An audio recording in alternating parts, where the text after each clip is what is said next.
What you talking about, Daddy? Dirty Raw. An exclusive. APNG TV. Just shut up and listen. We right here at 1373 East Main Street, Rock Hill, South Carolina, at the one and only Selfish Studio. And I got one of the hardest working men in the barber industry right here with me today. I myself would like to think of him as an up-and-coming entrepreneur. If you don't know him, you got to get to know him. Welcome, Mr. Pull Up, to the Let's Talk About It podcast. What's up, baby boy? What's up with you, man? How you doing? Listen, I'm blessed, highly favored, and we just grinding, you feel me? Yo, same thing, fam. So look, right, we're going to get right to it. Everybody want to know Mr. Pull Up. And one of the biggest mysteries is, where are you from? Man, I'm actually from Catawba, South Carolina. Right, Yeah, the country. yeah. I'm a true country boy. You know what I mean? So my dad from Rock Hill, my mama from Catawba. So you know how that dynamic is, man. It's like, you know, you be closer to the mama side than the daddy side. That's crazy how that dynamic is. But, you know, I love it though. I wouldn't change it. I love that country. You know, it's something about it. You know, my Indian roots, because my grandma was, you know, Catawba Indian. You know, and it's just something about connect with the woods, bro, for some reason. And like, you come up a little different in the country versus being directly in the city, because it really ain't nothing to do. You got to make, you know. That's it. You got to make stuff to do. So, And I feel like that's what put me in a position to be creative the way that I am now, and to push forward with things that a lot of people, you know what I'm saying, wouldn't even think of, because I had to think outside of the box while being in the country. For as we sitting there building tree houses. We'll build a bike from scratch. You get what I'm saying? Like, we'll go to, you know, back then they used to allow us to go, you know, people throw old bikes away, go-karts. We'll go pick them. We'll be carrying them. Be 4, 5 of us. We'll be walking to the country, and I feel like that's what gave me my athleticism as well, because I was a hell of an athlete. You know what I'm saying? Like, it was just, you know. You had to stay active. Yeah, always. So For sure. So look, like, your upbringing. Right. How was it? You know, 1-parent household, 2-parent household. How did you come up? Man, so I had 2-parent household. You know what I'm saying? So my mom and my dad, it was 4 of us. I was the oldest out of the 4. So I say my dad was the more strict one. You know what I'm saying? Like, he was on my tail, bro. Like he used to always say, bro, you a man. Like, it's hard out here for us, and then you black. So it's like, he used to always instill in me, like, you got to go double harder than the next man. So anything I ever did, he made sure that, you know what I'm saying, I was on point. So I'm going to tell you one story that I remember very fluently. So it was one of those times where, you know, I had, like I said, we used to building bikes. So that's what I did. So it was an old bike in a ditch. You know, me being 8, 7 years old, I'm going to take the bike because I feel like it's thrown away. You know what I'm saying? It's disregarded. You know what I'm saying? So I pick it up, carry it to the crib, and I fix it up because I had old parts. So I had that mode looking good. I done spray painted it black with the gold, you know what I mean? Right. So I'm sitting there, I'm riding around the hood. The older dude, older guys is in high school, you know what I'm saying? Like, hey, was that bike in the ditch? Yeah, it was. You know, I'm going to tell the truth. Yeah, it was. Yeah. He pushed me off that was. He said, where you get that bike from? So me being scared, you know what I'm saying? Like, nervous, I say, man, Cooter and them did. He gave me the bike. You get what I'm saying? So at the end of the day, I'm going to tell you what valuable lesson I learned that day. Right. So I tell him, you know what I'm saying? He pushed me off. So the next day, I'm getting on the bus. Cooter, Justin, whoever his crew was, he was a little older than me. You know, back then, the elementary school kids used to ride the bus with the high school kids a little bit, middle school or something like that. So we'll all be on the same bus, and they'll drop us off at 2 different schools. So that's how it was on Clover, you know what I mean, at the time. Oak Ridge, because that's where I was. Okay. Yeah. So next thing you know, I get off the I get off the bus. They waiting on me. The boy, bro, bro, I already knew what I did, so I took off. Yeah. So I'm telling you, when I got to the crib, man, I run up on the porch. My dad was like, I'm knocking on the door. Dad, they trying to get me. They trying to get me. So he like, who trying to get you? He right there in his boxers and no shirt. And he just like, who trying to get you? And I said, man, the boys. And he was like, don't you ever let nobody run you on your own porch. This your yard. What you running for? Man, he pushed me out here, had nothing on but a shirt, and I never forget it. My mama yelling, what's wrong? What's wrong? You know, she's probably trying to be protected. Yeah, you already know. So, and I'm going to get on there. I had both sides. So, boom, that's how I know how to be humble, too. But I'm going to get back to the story. So, I get back on the porch. He grabbed me. So, by the time I get around to the other side of the house, we walking around. They meeting me. So, my dad was like, yo, who got a beef with my son? He lied on me. He told me I took a bite. So, he older than me now, but I was always big for my size. So my dad whispered in my ear, he said, you better go out there and throw the first effing punch. Yeah. You know what I'm saying? Go. He pushed me. And I be done. Pop, pop. I was getting him. He was way older than me in there. I was getting him because I was big at the time. So he bit me, bro. Daddy, get him off me. Get him off me. Bro, he lashed on like a cooter turtle, bro. Like that boy wouldn't let go. Like I still got marks behind my neck right now from that. Yeah. Yeah, bro. It didn't. You could see teeth marks at the back on my neck, bro. So the valuable lesson I learned that day was stop lying. Don't tell on people. You get what I'm saying? Be a man. Stand up for your mistakes. And at that time, you got to fight. If you got to fight, you got to handle your business because that's something you created. So those valuable lessons that my dad taught me in those mere minutes, you get what I'm saying? So and that's what standing on business early. That's it. So at the end of the day, and that's what I salute to him for, Pop. I love you. You know what I'm saying? For showing me how to be a man. So at the end of the day, even though, you know what I'm saying, he created that, bro. So sure. I ain't gonna keep running, but No, that's a great story because like a lot of guys didn't grow up with their parent, Right. with their father. Right. So they didn't experience stuff like that. Right. That's why a lot of these guys out here killing each other. Right. Because they didn't have a man to tell them, no, stand up like a man. Right. Go fight. Right. They had a mama that was emotional, so Right. all they know is pick up a gun. They scared. Right. They scared to get bruised up, so Right. they pick up a gun and kill you, Right. you know, and throw your life away. That's it. So would you say that the relationship with your father was pretty solid? Yeah, it was solid, but I'm gonna say on his end, it was solid. Like I told you before, I'm gonna touch on my mama's side. My mama was more of, like you said earlier, protective. You know what I'm saying? I'm her baby boy. I'm her first boy. So the dynamic between my father and my mother was a little different. So, you know, when my dad would beat my butt because I done did You say what you want to say, bro. Oh, okay. Beat my ass because, and I'm gonna take away beat. Whoop my ass because he ain't abused me now. Let me take that back. You know what I'm saying? So you know what I mean? He would just whoop me because, you know, my mama would come and be like, you know what? You shouldn't have done that. You know what I'm saying? You know, your dad, you know, told you not to do that. You should have listened. So she was that backbone of that nurturing feeling. Yep. And that talk to me because I'd be like mad, breathing hard, tears coming down. You know what I mean? Just mad at him, like I want to kill him. I want to kill him. Get him, mom. I'm gonna get him. Wait till I get bigger. You know what I mean? Just, you know what I mean? But I didn't understand, like, and I'm glad that I have both sides, bro, because even like you experienced, I'm goofy. I'm just me. You got that balance. But when you push me to a certain level, I'm not afraid to fight. It's just because I don't have to walk around here like I'm King Kong, bro. You know what I'm saying? I want to be happy. I want to laugh with you before I fight you. You know what I'm saying? Or fall out with you. Let's laugh together. Let's have fun together. Like, I ain't got time for that, bro. Yeah, nah, that's definitely a fact. Right. You know, like when you basically touched on, you know, coming up, but what kind of child do you feel like you were? I was bad as hell. Yeah, I did things how I wanted to do. I didn't have, because you got to think, I was a little wild. Like I said earlier, I grew up in the country. So I was all over the place. Active as hell. Active in them, like you just had to let me be. Yeah. You know what I'm saying? Just let me do me. You know what I'm saying? Other than that, because I'm going to do it anyway. Only thing gonna work if you grow out of it. Well, I never really did. Because I'm still the same way. You know what I'm saying?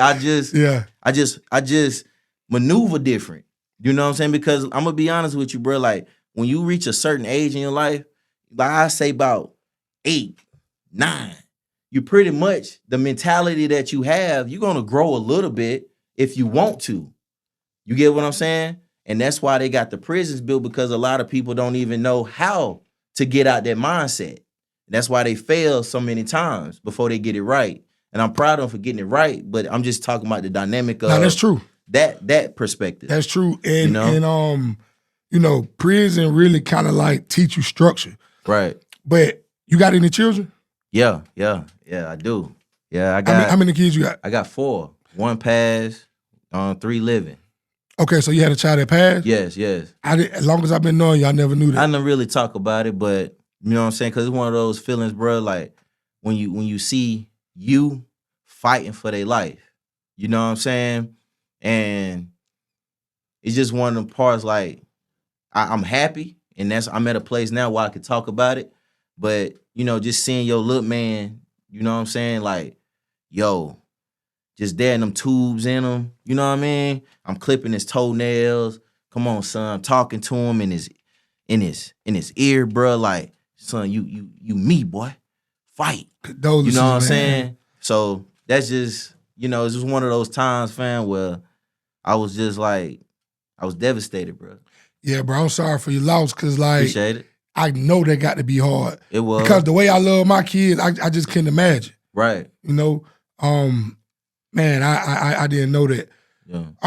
So with your kids, in the way that you had a relationship with your father and your mother, does that affect how you raise them?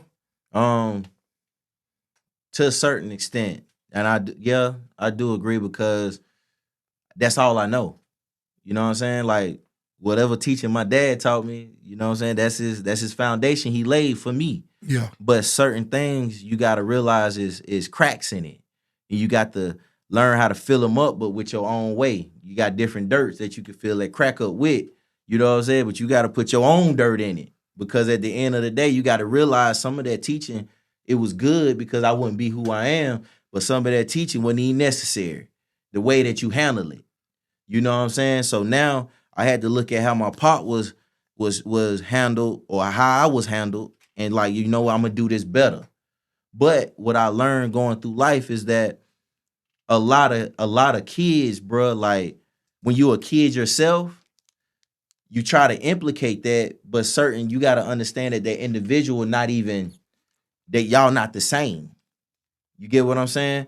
So it's like with the kids, bro, it's like I had to learn, like I was just, like, for instance, you know what I'm saying? Like DSS this is old, don't come, you know what I'm saying? I had learned, you feel me? DSS, leave me alone. My kid grown, she thriving, you know what I mean? So at that time, you know what I mean? I used to whoop my daughter for everything. Mm-hmm. You know what I'm saying? I'm guilty of that. Mm-hmm. You know what I mean? Like, because that's, like, oh, you doing, I'm trying to instill those values. But certain things, and what really hurt me one day was, I heard her, I was in the living room. She was in her room. She had a baby doll. Don't you do that. Stop. And I'm hearing something. So I'm like, what's she talking to? So I get up, I go walk to the door, and I'm hearing her. Bro, that hurt my soul. She was picking up the patterns. Yes, bro. And that's how, and from that point on, I ain't whoop my daughter no more, bro. Because I learned how to verbalize and use different techniques to punish my child. I'm not saying whoopings are not needed, but I got this rule called the 3 strike rule. You get what I'm saying? And I ain't gonna, and one thing that I noticed, that what some parents do, they life is messed up. So they tend, when they get angry, they put it all on their kid. You know what I'm saying? So it's like one of those situations, is like, you have to understand, when you in a messed up way, you can't, when you feeling some type of way, you can't, you know what I mean? Like, whoop your kids. No matter how bad you want to, you got to calm down yourself. So, nah, that's a fact. And another thing is, we want to see the values in our kids that we believe in. Right. But I just had a conversation with somebody the other day, and it was just like, we got to understand they're going to be their own people. Right. So We just got to accept and love who they are, but try to guide them the right way. That's and it. hope that they see, how it need to be done in the future. So that's it, bro. yeah, it's a real thing. So, bro, the way I met you was crazy. Mm-hmm. Let's talk about it. Let's talk about it. We both was at Catawba pre-release doing some prison time. You was the man on the yard to get your hair cut if you needed it cut at the time, and you might have been charging like a soup or some shit. And tobacco. Yeah, but I ain't smoked, so right. This when I had a fade. I don't got no hair right now, but this when I had a fade. So, I come give you a soup or something, you cut me up with a razor and a comb in the bathroom. That's it. No clippers. That's a it. razor and a comb. And I'm talking about you had the sharpest, cleanest fade in the world. You know what I'm saying? But during that, I got to know you. Like, we became close. We started always politicking and just talking about shit and, just goofing off and shit like that, right? But I always used to ask you, right, bro, what are you doing here?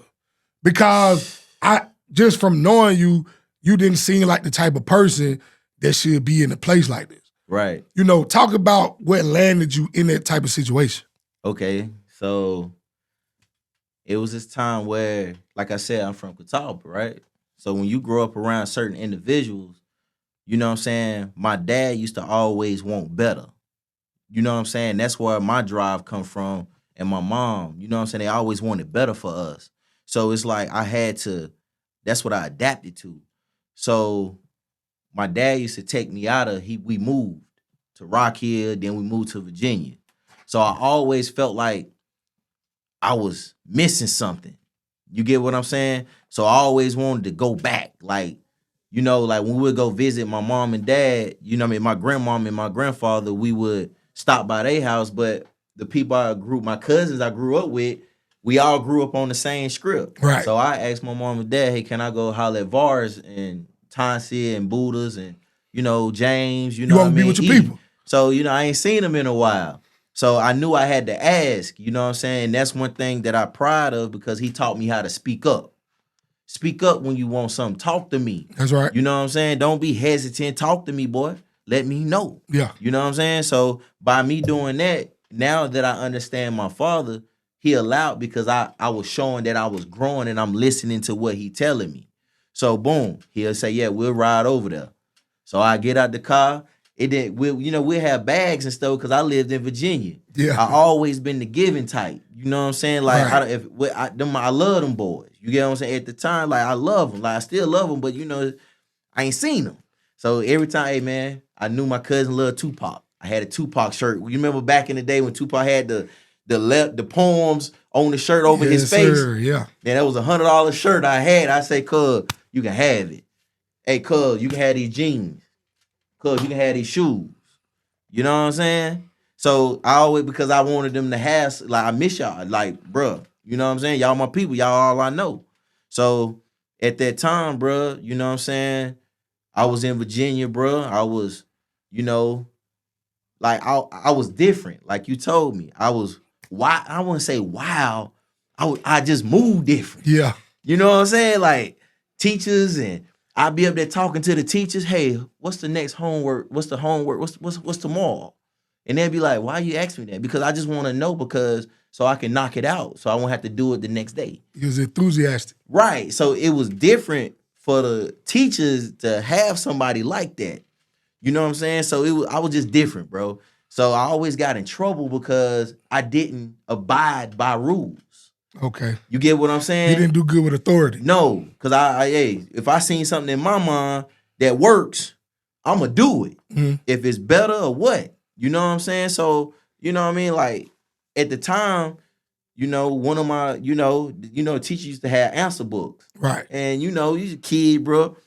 This when I knew that I was always a business-minded person because that's how my mom and dad was. So I always looked at things like a business. Right. So, bro, I had stole the teacher's, the answer book. So I started selling answers to the kids for $2 an answer. Y'all want to pass? I go to them like, yo, listen, I can give you the answers. Let me know if you want. It's going to be $2 an answer. And you know, I already know because like I told you before, I go to the teacher and I'd be like, what's the homework assignment for the next day? 10 but steps ahead. I lied to her because I wanted her to think that I was really, you know what I'm saying? But I was just need to know so I could tell the people I was selling the answers to. Well, I ain't gonna lie, that was a genius ass move right there. Yeah. So I was making money. My mama found the money in the shoebox. She like, well, she thought I was selling drugs. Mama, I'm selling answers. You selling test answers. Yeah, I'm selling answers. Kids, do not try this at home. Yeah, right. I'm just saying how I grew up a little but bit. But that was genius because I don't think too many people think about that. No. Yeah, that's different. Yeah, I was just different, bro. Yeah. So then the piggyback on what you were saying about how did I get to prison? Right. So I was rebellious because I was like, man, me and my dad didn't get along because we was so much alike. And the older I get, I realize I'm a lot like that motherfucker, bro. Like we the same, you know what I'm saying? We think the same. And that would have been my best friend. Yeah. If I was in the mindset of I'm you. But as me being young, I didn't understand that I'm you. You know, we tend to rebel against that, man. I think DJ Chuck T made a post the other day and he was like, you don't really appreciate your parents until you older. That's it. When you young, you despise them like, man, what is wrong with you? You feel right. But when you get older, you start realizing like, damn, that's what you was trying to tell me. Right. Yeah, so man. then after that, you know what I mean? I get in trouble. Like I say, I got caught selling answers. So now I'm in trouble. So I'm rebelling. Like, man, I ain't got to be here. I'm about to go to Rock Hill. So I always had money. Like I said, I always had money. Yeah. You know what I'm saying? So I go to my shoebox. I bought my own Greyhound ticket. Going straight to Rock Hill. Yeah. And that's where, I live with my aunt. Thank you, Auntie, for always being there for me when I need you. Love you. Shout out. Y'all, you already know who you is, Auntie. You know what I mean? But I move in with her, bro. Next thing you know, guess where I'm at? I'm closer to the country. So I go to the country and I'm hanging around my cousins. I ain't gonna say no names or nothing like that. But we, them boys showing me something different. If you know, you know. You know what I mean? Like, I get to be out all night. You know what I'm saying? Like, I get to do what I was a country boy. So that was who I was by nature. You know what I'm saying? Like, I was at home, but I had to learn certain things because of how I move. I was in the trenches, like you say, you know what I mean? So, but I was still different. So how I dress, I wasn't dressing like the boys with the white t-shirts, with the felines, with the big ass pants. My shit was tailored because that's what my dad used to always take me to the tailor. I remember to get my shit done. That. Yeah. You get what I'm saying? So I come through the hood, I'm looking like a college kid. Right. You know what I'm saying? But I didn't understand that at the time. I'm trying to be like them boys. Like, and that's where the dynamic got off. Because I wasn't being myself. I was trying to be like somebody else. And even though I was just around them, even when I was doing the same things, it didn't fit right. So, you know what I'm saying? It was just like, I knew I wasn't supposed to be there, but I had fun. You know what I'm saying? I knew it, but I had them, my cousins. I love them. You know what I mean? Like, they showed me a different life. Cause like I told you, my dad trying to take me out. He trying to show me something different. So after that, bro, I started stealing, started selling weed, anything I could do to just survive, bro. Cause I was, like I said, I was out there in them streets. You know what I'm saying? And that's where a lot of and then I was in the streets. I ended up playing ball, bro. You know what I'm saying? Like I was playing ball like I said, I was an athlete, but I didn't understand how much of an athlete I was. Yeah. I'm sitting there squandering even my cousin would be like, cuz, like he'll be having real talks with me, be like, cuz, you supposed to be on the field, you supposed to be in college, like, bro, why you out here with us? You know what I'm saying? And I'd be like, man, cuz, I'm having fun. You know what I'm saying? Like, and he used to be like, nah, cuz, you go back, take your ass back to school. You know what I'm saying? Cause I was coming home from college and all that, bro. So I go to college. Like I say, I always been a hustler. You know what I'm saying? So I had met a guy that was selling shoes. He had a little shop back then in Denmark, South Carolina. So I'm down there. I walk up on him. He was like, you know me, he had a stove. So I never forget this sweater. Like I said, this sweater that I had, bro, it was a Lacoste burnt orange sweater, bro. And I'm telling you, when I went in there, I was just like, yo, I like that. I said, how did you get this? You know what I'm saying? Like, what do you do? Because I'm always business minded. So he was just like, yo, I order it. Like, I go to Atlanta and bring it in. So I was like, you go to Atlanta and bring it in? So now you get shoe, clothes. So now I say, listen, bro, let me get 5 pair of these shoes. I'll bring your money back. I'll bring your money back. So he was, at the time, you got to think it's 2007. So he bringing in like Forces, all that, Timbs, like the normal. He was selling Forces for $30 at the time back then. So I said, let me get 2, and the Timbs was 60. I said, let me get 2 of these. I was 17 at the time, 16. I said, let me get 2 of these, 2 Forces and 2 Timbs. I bring your money back. Just trust me. And I never forget, I left my cell phone because I had a cell, the Nokia joint. I said, I'm going to leave this here so you know I'm coming back. Boom, went to campus. Went to campus, bro. You feel me? I went to campus. Next thing you know, basketball team. That's where I played for. Boom. Y'all listen, I got these Forces. Y'all know y'all's check about to come in for the school check. You know what I'm saying? Listen, I'll sell these to y'all for $50. You get what I'm saying? So he was like, $50? Because Forces back then started going up. So in the mall, they was $65. So I could sell it for $50. And to certain people, I say $55.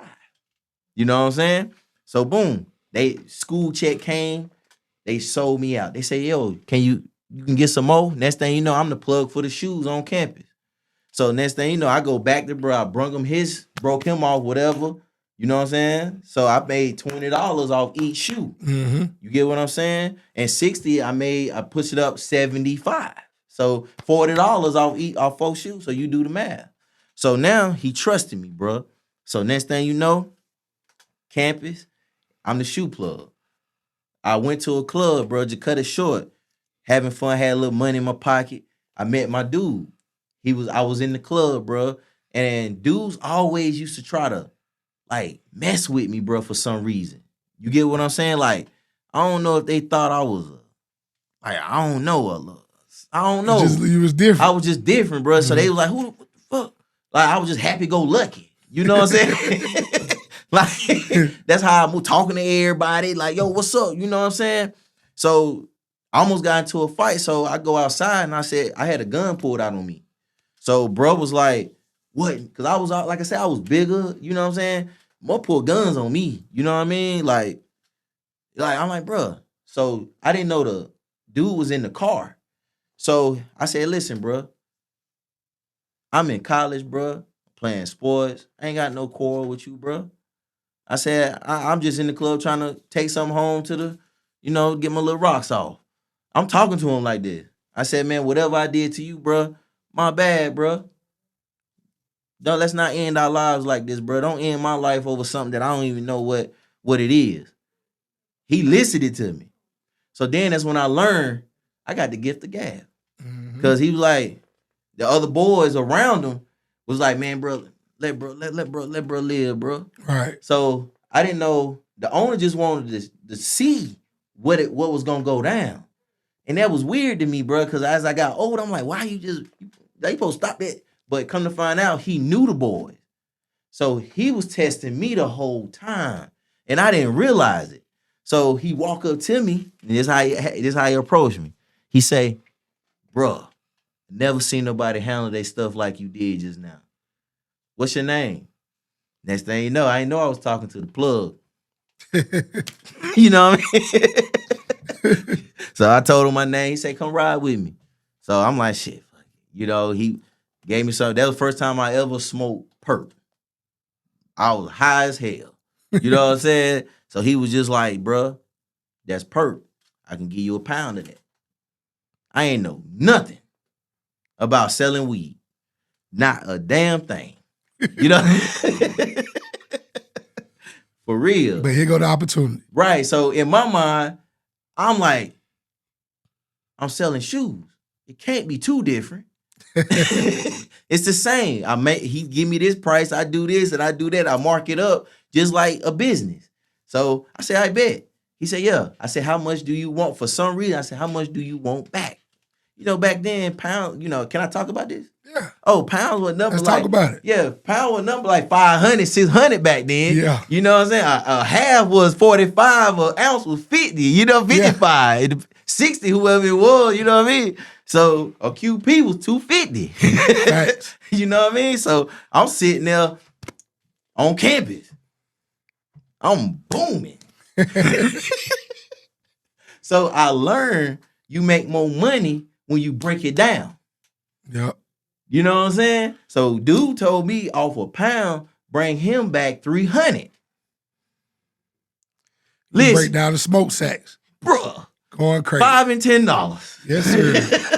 And if you wanted to, because you know on campus, so they doing $5 and $10. Mm-hmm. I can't do 25, have a quarter P. I can't do none of that. Half a pound. I can't do that. Right. You know what I'm saying? So 5 and 10, sometimes 15. That was the lick. I make his money off top. I call him 8. Bro, I'll never forget it.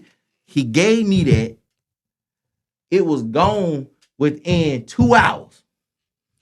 I called him. I never forget it. I called him. I said, bro, I need you to come pick me up real quick. He said, I bet. He rode through campus. I never forget what he had, bro. He had a Jaguar back then on some things. And I got in the passenger seat, bro.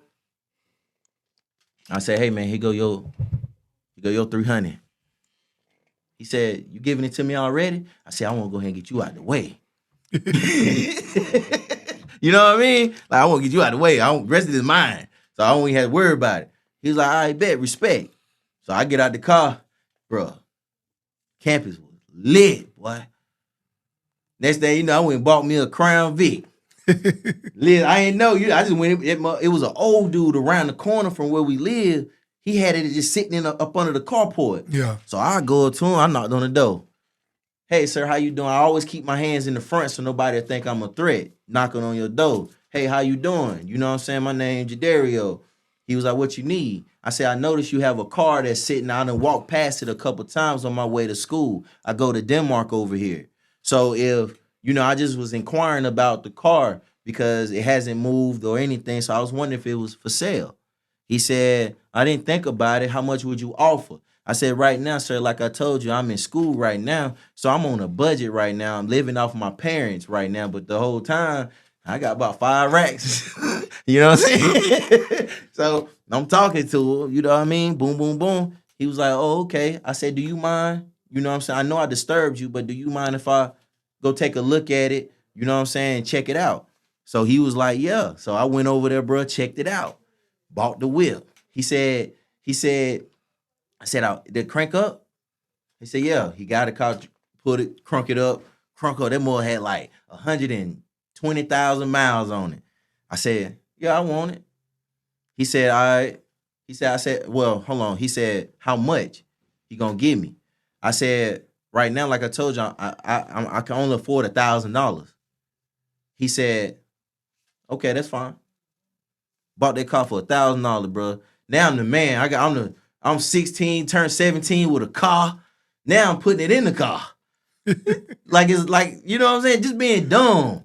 Man, I got pulled over by the police, bro.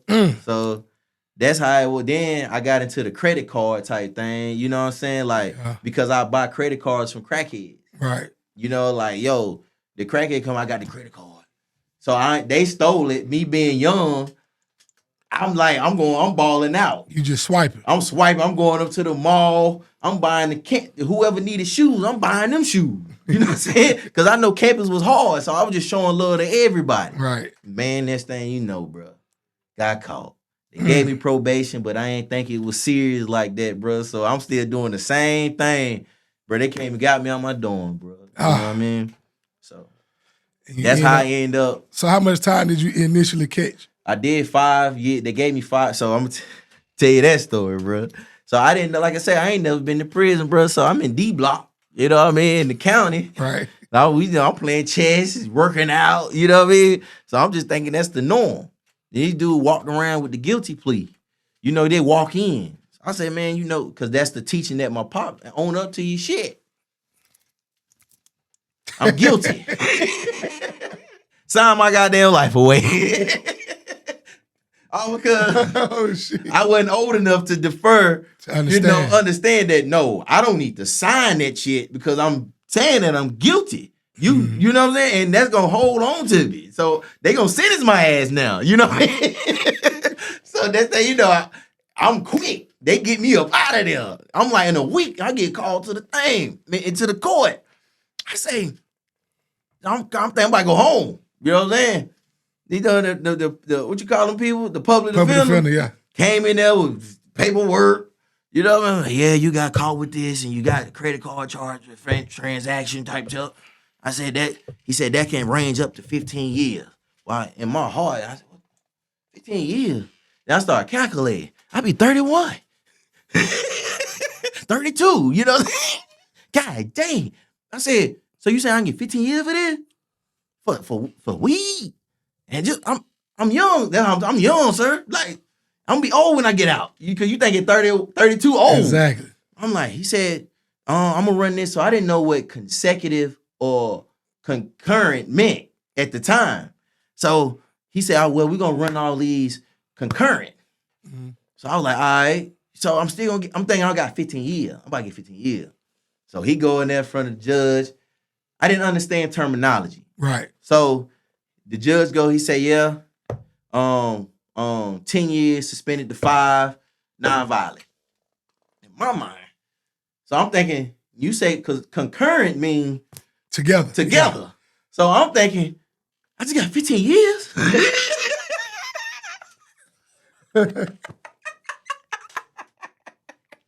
So, bro, they take me back to the holding cell. Bro, that was the worst feeling of my life. Stomach hurt like hell. Bro, I'm sitting there because it didn't hit you when you them door closed and you in there with 4 other motherfuckers. I'm like, I just got 15 years. You start asking questions and all kinds of I'm shit. like, yo, bro, I just had some weed. I'm 17. Like, in my first offense. Like, I ain't never been in trouble. You know what I'm saying? 15 years. So, bro, them, they don't know. So, bro, I go back to that D block. Bro, I couldn't even help myself. Bro, you know how you trying to hold back them tears? I'm trying to hold back the mother. Like, then my cousin Warren was in there with me. So he said, Cole, come here.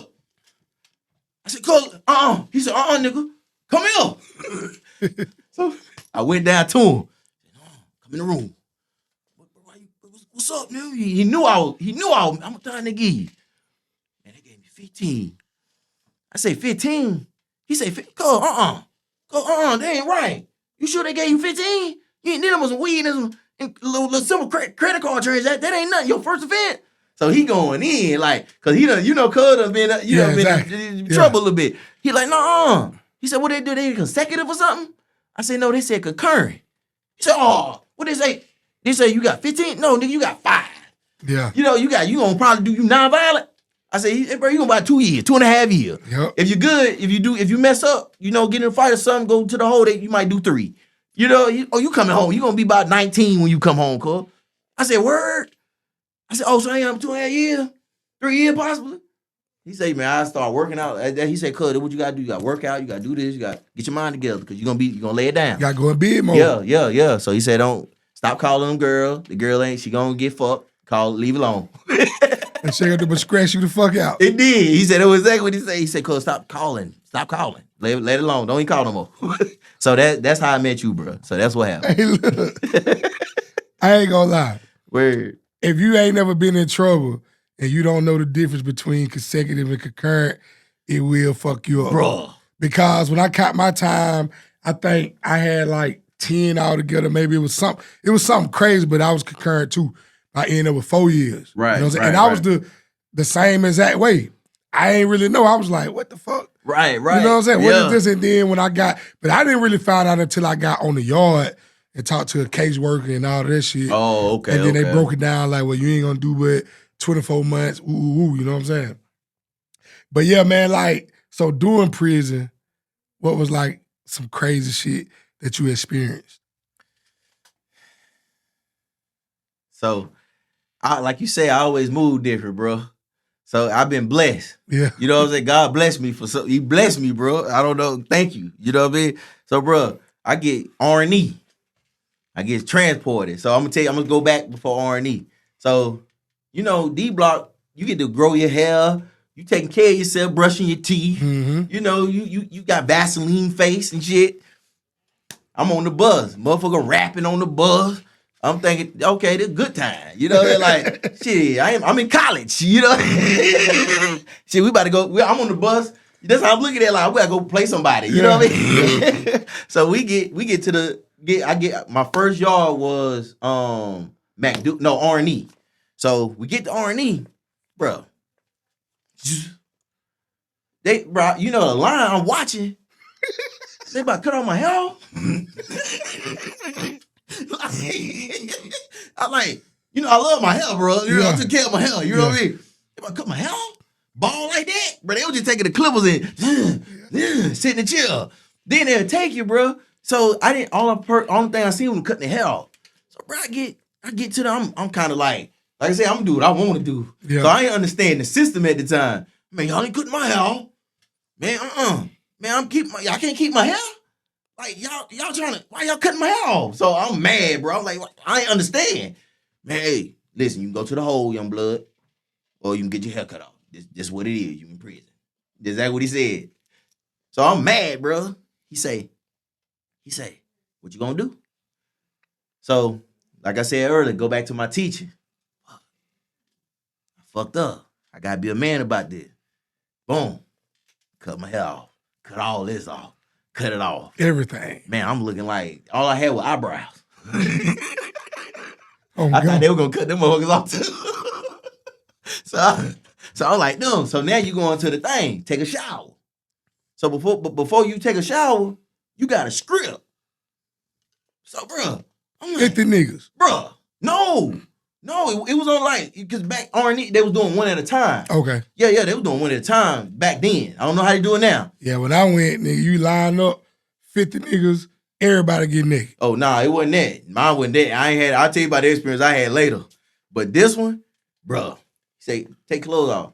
First of all, I ain't used to no grown-ass man telling me to take my clothes off.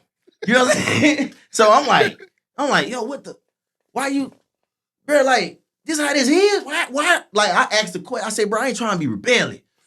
But why I gotta take my clothes off? You know what I'm saying? So he like, yo, we gotta check you for, make sure you ain't bring nothing in from D Block, wherever you come from, make sure you just gotta check you. So I'm like, all right, bet. Boom. I play football. So let me take this off. So I take it off. I'm gonna tell you what really messed me up, bro. So he told me turn around. I'm holding myself, turn around. When I turn around, man said, bend over. You know, I ain't, you know what I mean? Bend over. Talking about, bend over for what? So he said, listen, bro, like, I don't want to do that. You know what I'm saying? Like, this is what I got to do with my job. So he said, all right, so I bend over. That is more rules. Spread your butt. I say, man, I ain't doing that. Man, come on, man. I don't even know what my own asshole look like. Fuck you about to look at it for? You know what I'm saying? Like, you know what I mean? I'm upset. I'm like, but all I keep playing, you fucked up. That's something that you got to do. And that was the most humiliating thing that I've ever experienced in my life. And I told myself right there, oh, I'm one and done. Y'all will never see me again. I never let another nigga look at my asshole. You know what I mean? Like what the fuck? But so I'm in R&E. You know what I mean?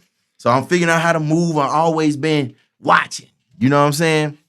So I'm like, boom. I mean, we had jumpsuits, we eating biscuits, we all locked down for whole time. for processing. So I'm like, boom. So next thing you know, I'm learning stuff. I'm paying attention. I always pay attention. So they had this thing go to the infirmary. So one dude went to infirmary. I said, but he had HIV. So they test you. Oh, I skipped. Do you want me to go that whole part? Or do we got time? Let's talk about it. Bruh, listen. So I skipped the whole process apart. So after they do that, they take us in to get tested to see if we have any diseases, gonorrhea, whatever, because they don't do that at the county. So they just making sure everybody good so they know where to put you at. Man, I go in there, it ain't really hit me yet. So I'm still like, I'm in college. I'm around a bunch of niggas. You know, like, all right, boo, we having fun. Motherfuckers in there rapping, singing. You know, this is what we do in school. You know, we doing push-ups, like contests and thing. So I'm like, this shit, you know what I'm saying? This prison? You know? So next thing you know, they calling her name to go see the nurse, bro. I'm talking about, bro, we was in that motherfucker. You know what I mean? So, bro, while we in there, bro, this what really messed me up. I say I never. Man, that lady had to test me, bro. She, motherfucking tool about that long. Stuck me down that way. I said, oh, man, what the fuck is that? So I ain't never. I said, you know what? I'm learning. I'm taking mental notes, bro. Like, man, I'll never go through this again. You know what I'm saying? So now I'm skipping that. So I'm kind of, I feel violated as a man. Like, cause you hitting points that I ain't, like, what's going on?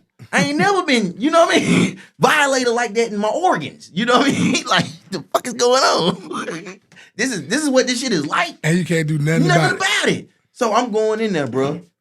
But make your time long. So I go in there. I'm quiet now. It hit me.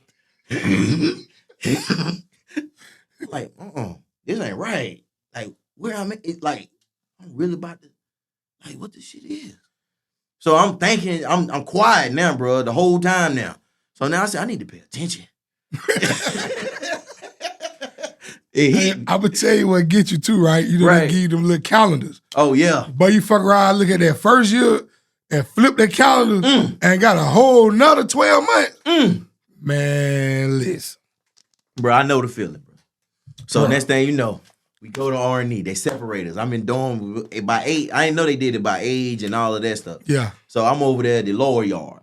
So young boy, under 21. Everybody. You know what I'm saying? So Young next and thing, thugging. bro, what? So, bro, next thing you know, bro, that's how I really learn myself. So, bro, I'm in the thing. So, like, I go back to the infirmary. One dude came from the infirmary. So he was in our thing. You know what I'm saying? And I say it was like 3 dudes in there. So he was like, yeah. I said, bro, what the infirmary like? You know what I'm saying? He was like, bro, it smell good. Oh, he said it smell good. You know what I'm saying? Like, it, you know what I mean? It's quiet. So I'm like, smell good, quiet. So I said, why you had to go? Oh, no, it's just something that I had to get. But he wasn't trying to tell us what he got HIV. So he wasn't saying that. He was like, man, I was just a little sick and they just wanted to test me out or whatever. So I was like, oh, sick.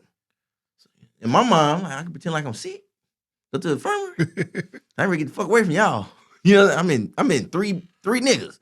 And I always wanted to be on the top because if you're on the top, like that's the teat. Like I always thought, like if I'm on the top, oh, I know when y'all coming, cause we at the roof. Y'all gotta make noise to get up. So any little movement, it'll shake. So I'm already up, cause you ain't sleeping good no way. So you up. So I'm like, oh, I don't know these motherfuckers. You know what I mean? So like I said, I'm paying attention now. I'm in different world. This ain't college no more. You know what I mean? So I'm like, boom. So I said, man, I'm pretending like I'm sick. I pretend like I'm sick. I beating on the door. My stomach. I ain't something wrong. So, bro, I get to go to the infirmary. They come get me. Go to the infirmary. But when I walked in the infirmary, bro, they had a nice, comfy bed. You know what I'm saying? Nice, comfy bed. It smelled good, like bro said. Then I had a fine ass nurse. You know, bro, I'm coming in there, bro. She couldn't be she was about 25 or something, bro. I was like, she ain't too much older than me. So, bro, I'm sitting there. She come checking on me. So I'm doing little push-ups. You know, I'm by myself now. So it's different. I'm in there. I was in there for like, because they had to make sure so they got to run tests, take blood before they put you back in population. So I was in there for a good 2 weeks. Living, praying to God, read the Bible. I'm used to being by myself, so that wasn't nothing. Mm-hmm. So she'll come in there, I start talking to her, flirting with her a little bit. You know what I'm saying? Oh, I see you got your hair different. She was like, yeah, I did. You noticed? I said, yeah, I noticed. So then I'm like, every time I come in, I give a compliment. I see that work. So next thing you know, she got done a little softer now. You know what I'm saying? I'm asking, hey, can I get I seen you walk by with some apple juice. Can I get some apple juice? Time to start finesse. Yeah. I said, I need some apple juice. I said, I don't want too much. You put some, like, them little bottles, you know what I'm saying? They get my medicine in. If you just pour some in there, I just want to taste some. I ain't tasting. I've been drinking water and just nasty ass water. You know what I mean? You can do that. I appreciate it. So she was like, I see what I can do. So she brought me some apple juice. I mean, I drank. I said, can you do that on the regular or is it pop? Cause that was good. You know what I'm saying? I missed that. You know what I mean? So she said, I can't do it all the time, but when I can, I got you. I said, I bet I take that. So boom, 2 weeks came, I'm out in population again. So I'm like, boom, I can't do that. So I'm sitting in there, I'm thinking, because I always been a thinker. So they had these things called runaround at the time. Mm-hmm. So I'm looking, I'm watching, it was 3 of them up. So they had one called the head runaround. He was a white boy, bro. Me and him about the same size. Like, so I was like, big white boy. I ain't never seen no white boy that was my first time seeing a white boy that big in stature, like built like a black dude. Mm-hmm. Like, me and him was similar, bro. Like, okay. So I was like, how can I be a runaround? So I'm watching him. He comfortable. He think his position secure. So I'm like, boom. He ain't doing it. So one day we go to eat, come back. I watched already. I grabbed a broom. I started sweeping. Excuse me, do you need me to do anything else? She said, you know how to wax? I said, no, man, I never did it before, but I can learn. I said, boo. So she showed me how to do it. Waxing floors. Now, he out. It's 4 of us now. Like I said, it was only 3. Yeah. So I'm the 4th. So I learned at an early, like I said, prison taught me a lot. I learned I'm 4th now. I'm going to be 1st. Right. You know what I'm saying? So you just got to pay attention. So next thing you know, well, I'm doing all this stuff, washing windows. I'm going the extra mile. You know what I mean? So it's about time for everybody to go up. Me and her had an overstanding. She was an older lady. So I was getting ready to go. She opened up. She said, can you stay back? You forgot to wax this part. I said, okay, I'll do it. Got it out that night. I waxed it up real good. Came back. I was ready to go back to dorm. She said, hold on. I like you. I said, thank you. Went back up. She opened up, came out. So like I said, it's only 3. So next day we go to lunch. Guess what I am? I'm walking in. She said, hold back. White dude, he's staying back. Everybody stay back. Hey, go. You can go. You can go. I don't need you no more. I was number 1. Damn. It wasn't no more runarounds. I was the only runaround because I showed her I can do all the jobs. You didn't need 3. You done outwork everybody. You don't need them. I do that. You get me, and like I told, me and her had a great understanding. Mm-hmm. I'm talking about, I don't even know her name. I used to, but bro, we had an understanding out this world. So next thing you know, I'm doing every shit. I say, man, I know I did it, but can you create a list for me so I can go by so I can do whatever you need, put it on a piece of paper for me. So she'll do it. I do my job. So next thing you know, bro, I'm playing around now. I'm out. I'm free. All day long. All day. So I'm just talking to everybody. I'm rapping with the guys now. I'm free. You know what I mean? Like, I'm just having, boo, boo, boo. I done finesse. Not even finesse, just being me. You know what I mean? So next thing you know, that's when this young girl came. When I say they're young, because it was just her shift, so I guess they was hiring somebody. Now, I remember her name. I can't say. But, you know what I mean? Bruh, when she came, it was all, listen, me and her about the same, bro. She was about 22. Listen, I was 17. You know what I mean? Bruh, looking good. You know what I mean? Young. You know what I mean? Liz, me and her in there, I introduced myself and say, hey, how you doing? I'm Jadarius. I'm the head runner around. You know what I'm saying? Introduce yourself like you're an employee. Yeah. So she was like, my name is such and such, such and such. So I was like, I bet. You know what I mean? So next thing you know, we became real close. I cleaned the office, boom, boom, boom, boom, boom. Next thing you know, bro, she had some McDonald's in the thing. So I asked her, I said, you want me to throw this away? She said, no, you can have it. I said, McDonald's, thank you. Bro, I'll never forget that one. I didn't even like mayonnaise, but I like mayonnaise that day. Bro, that was the best chicken sandwich I ever had. Them fries, McDonald's fries. Oh my God. Bro, I don't know, bro. I ain't know nobody else to cook fries like McDonald's. Nah, yeah, they got the best. Bro, McDonald's got the best fries. I said fries. goodest. I couldn't even talk right. I started talking about McDonald's fries. You know, I've been speaking my vernacular been on point this whole interview.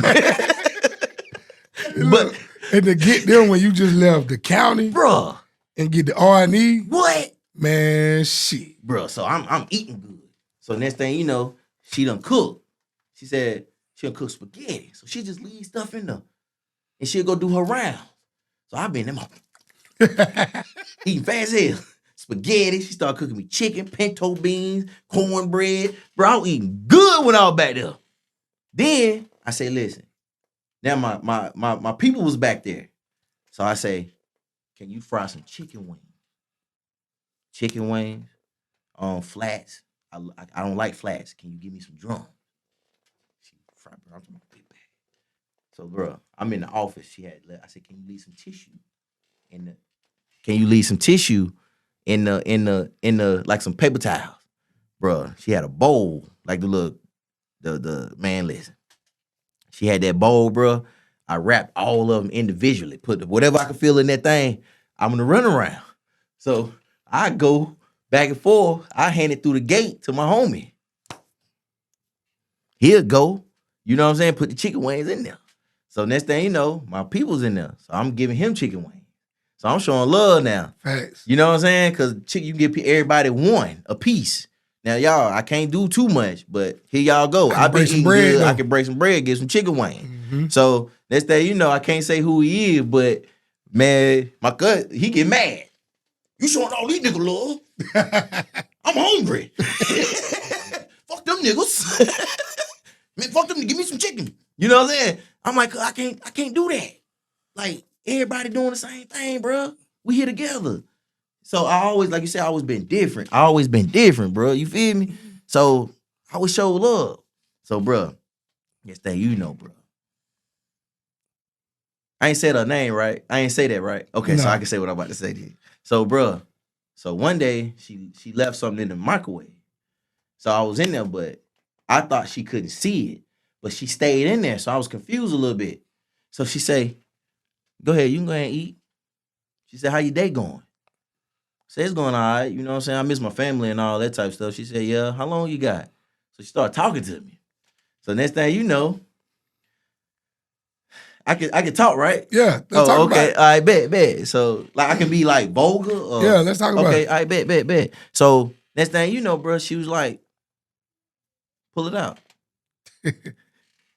So in my mind, I'm looking like I never scared. For real? Y'all got to make sure. I don't know if this is set up. So I'm like, you for real? Now, I ain't heard no girl word like that in a minute. So mom already ready to go. You know what I mean? So I'm like, you for real? As I'm out for real. You know what I mean? So next thing you know, bro, yan. I'm satisfied. You know what I mean? So I go with a full stomach. I'm eating, chilling in that motherfucker. No lie.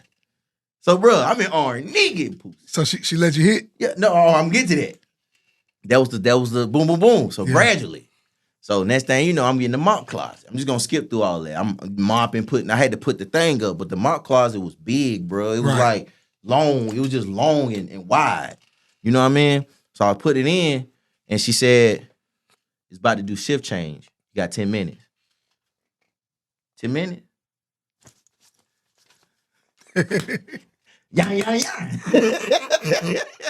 It'll take me but a few seconds. You know what I'm saying? Bro, listen to me. Yeah, yeah, yeah. You know what I mean? So, bro, I'm in that mode super happy.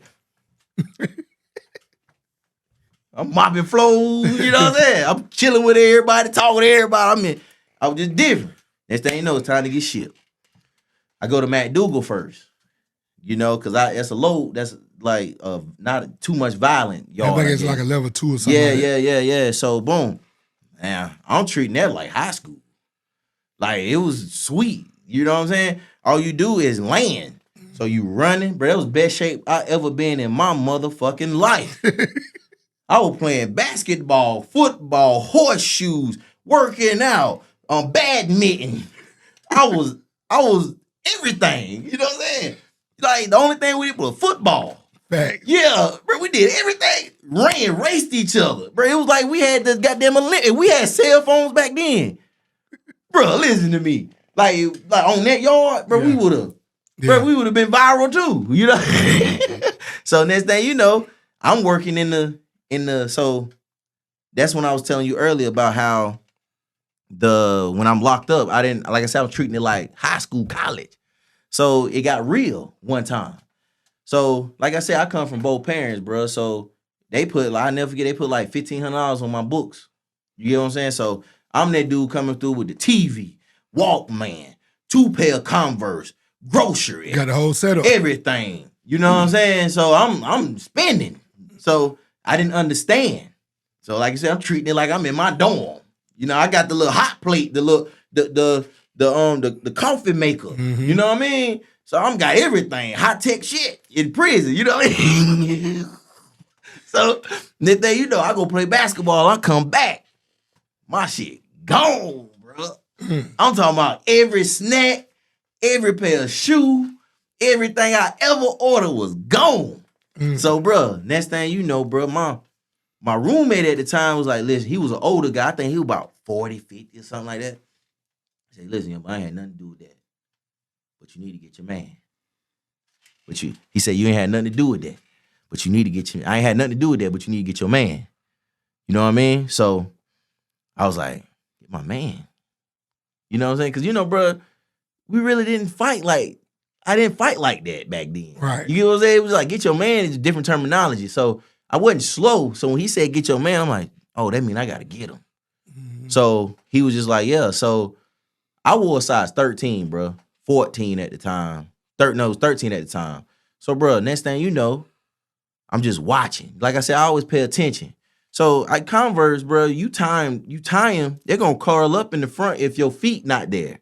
So the dude that had my Converse, and like I said, I was the only dude, not the only, but I just bought everything. So I knew everybody didn't have Converses like that. And they fresh. Yeah. So I just came. You know what I mean? So next thing you know, bro, I called my daddy on the phone. Now, like I said, I ain't used to it. You know what I'm saying? I go take a shower. I walk in there, just niggas everywhere. You know, and I'm thinking prison is like The Wire. You know what I'm saying? So I'm like, oh, I ain't going in there. You know what I'm saying? I ain't going in there. I protect my shit. You know what I mean? Like, hell nah. You know what I mean? I ain't going in there. So I called my daddy on the phone. He said, son, how you doing? He said, I'm good. I'm good. He said, how everything going? I said, nah, I'm talking to my dad, man. I ain't took no shower in about a day. He said, what? You ain't take no shower? I said, no. I'm like, I know my daddy mad. Or like, he said, nigga, you better get in there and swing dick like the rest of them niggas. The fuck is wrong with you? Better get in there and take a shower. They don't think you a bitch for real. And it clicked in me. Something clicked in me. I said, like you say, your daddy, bro, he just clicked. I said, fuck that, I need to go and take a shower. I said, Dad, I'm gonna call you back. Hit the phone. Went in there, got my towel and shit. Washing up. I'm speaking to niggas. What's up? What's up?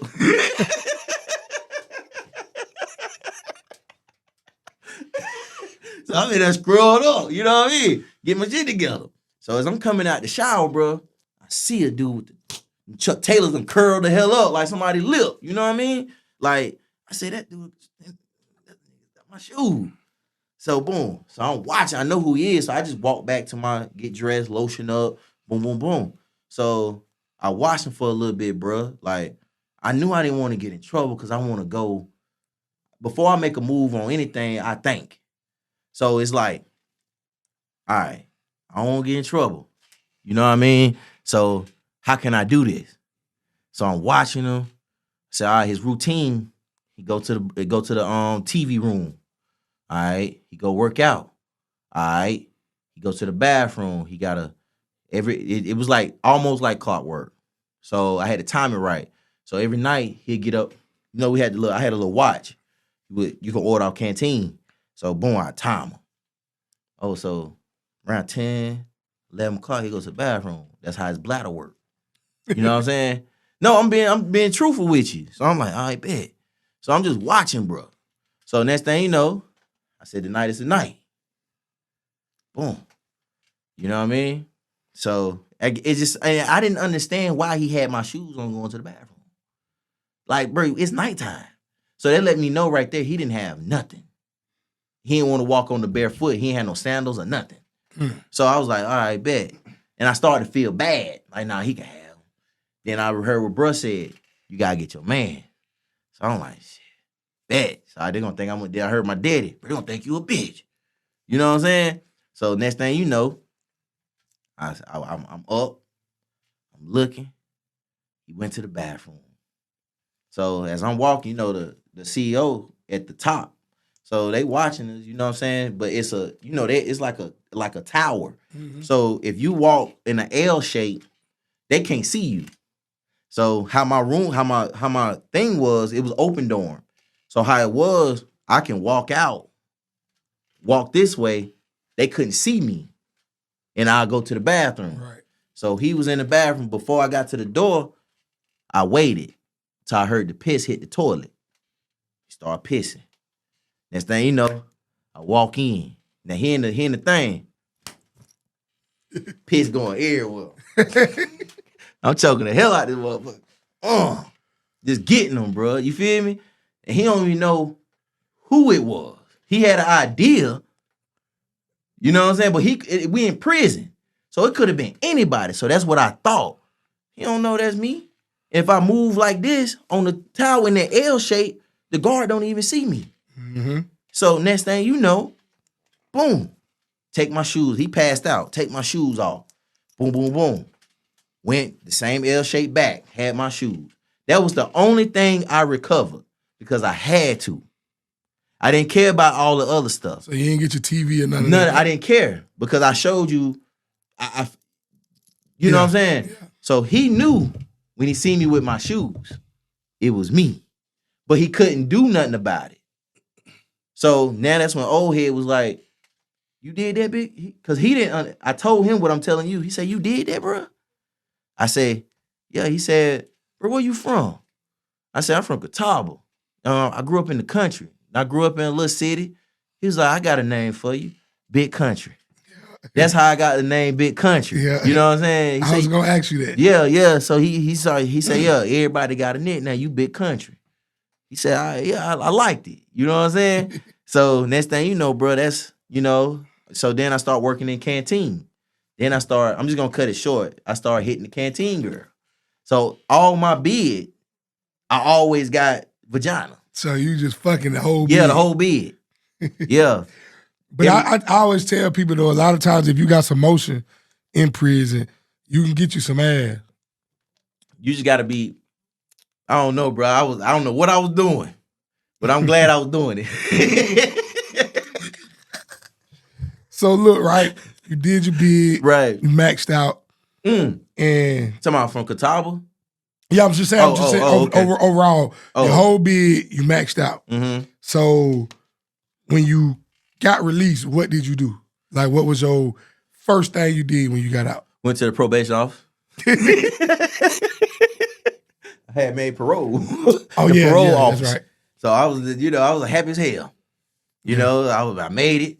I was like, shit, because they denied me my first year. So I said, I bet. So next thing you know, I'm out. I can't say who I met at the probation office because, you know, I don't want to talk like that. But I met somebody at the probation office. It was another chick. You know what I'm saying? Next thing you know, that mother was right. She had a hairstyle that it was just, I liked how she moved. It was just like, and then you in there with like, girl, you know what I mean? I'm curious. You know what I mean? So she had this nice short haircut. I say, yo, what's up? How you doing? I ain't mean to say yo, but I just wanted to get your attention real quick. So that's why I'm approaching you now with respect. My name's Jadario. What's your name? She was just like, I said, what's your name? So she gave me a name. Next thing you know, I said, can I get your number? Because I know I see your ankle. I got one. So the only thing we can do is talk on the phone. So we can't really meet each other unless we meet up here and we got the same day. So she was just like, what's your name again? I said, Jadario. So she was like, that's nice. I never heard that before. I said, yeah, I'm 1 and 1. You know what I mean? So she gave me a number, bro. Next thing you know, I go home. My grandma was waiting on me. You know what I mean? So I get in the car. She was like, who was that girl? I said, Grandma, she good. I was just talking to her. So when I got home, bro, she took me home. They had to set it up in the house, all that type of stuff, bro. I was really just chilling.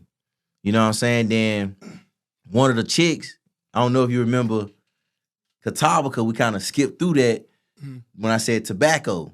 She was dropping off the tobacco. Okay, yeah. So I met her. You know what I mean? So she was dropping it off and she met me back at the crib. So it's like I always had girls. You get what I'm saying? Like, it was never an issue. You know what I mean? Like so, but it hurt me in a way. You get what I'm saying? So she came, bro. I'm talking about ankle monitor. Now I'm at my grandma's house. So the only time I could do it was on Sunday. Because they at church. I couldn't go to church. So I was happy. God forgive me, but I love you, you know what I mean? But thank you for blessing me at the same time. You know what I mean?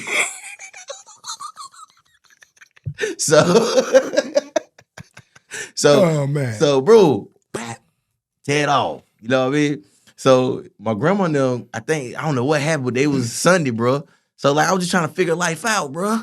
So next thing you know, so I figured out the ankle monitor.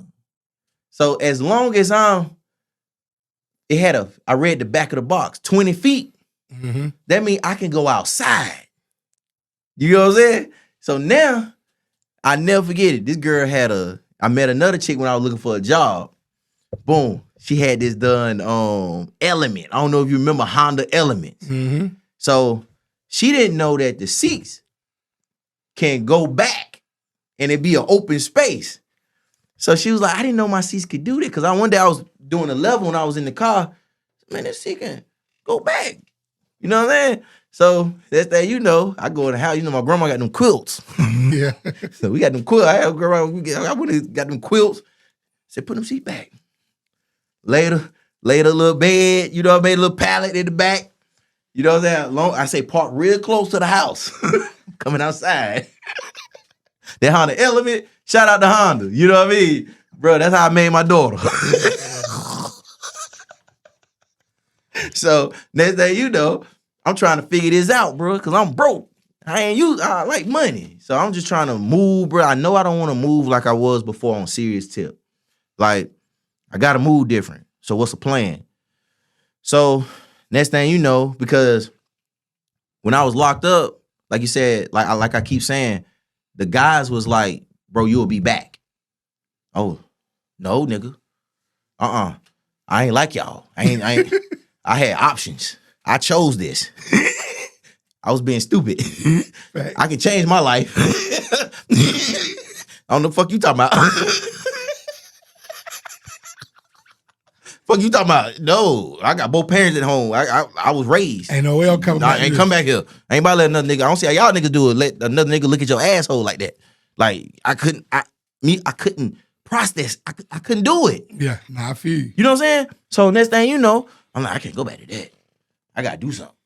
So next thing you know, bro, my grind was on 100. So it was this store, BP at the gas station. I don't know if you know where they built that QT at, that BP like you about to go towards Catawba. Yeah. All right, that one on the corner been there for years. So my grandma go there, stop and get gas one day. So I'm like, see, I just came from a job interview. So I'm like, I ain't got no car. Why I'm driving way up there? I said, this done right here in Catawba. I can ride a bike here. You know what I'm saying? So I went to the thing. I walked to. I said, "Hey, man." It was a cashier girl. So she was like, I said, "Excuse me, is your manager in, or are you the manager?" She was like, "No, my manager in the office." So she went behind the counter, knocked on the door. "Hey, somebody want to talk to you." So I came. I said, "Hey, how you doing? My name is Jadario White." She was like, "Hey, how are you?" And I never forget her. She like, "Thank you. You know who I'm talking about." I can't say no names right now, but but I go to the, she was like, "No, I'm not hiring right now." So I was like, "Damn." All right. She said, "I'll let you know." Because at that time she just treated me like any other person. So I go home. So I called my parole officer. Now, I lied to him, but I really didn't lie. I just told him like how I worded it. I got a job, maybe. You get what I'm saying? Mm-hmm. So I need to go up there a couple times, to fill out paperwork and stuff. Because you had to let him know your move.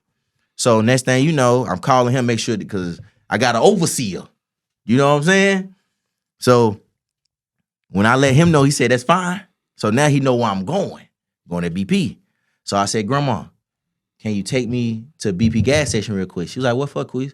I said, "Because I might have a job." So she was like, "Oh, okay." Because she was tired, bro. She was always running me around. So I said, "Hold on, Grandma, I'm going to get the broom and the dustpan. Do you mind if I borrow your broom and dustpan?" So she was like, "No, go ahead, Queez." So next thing you know, I had broom, dustpan.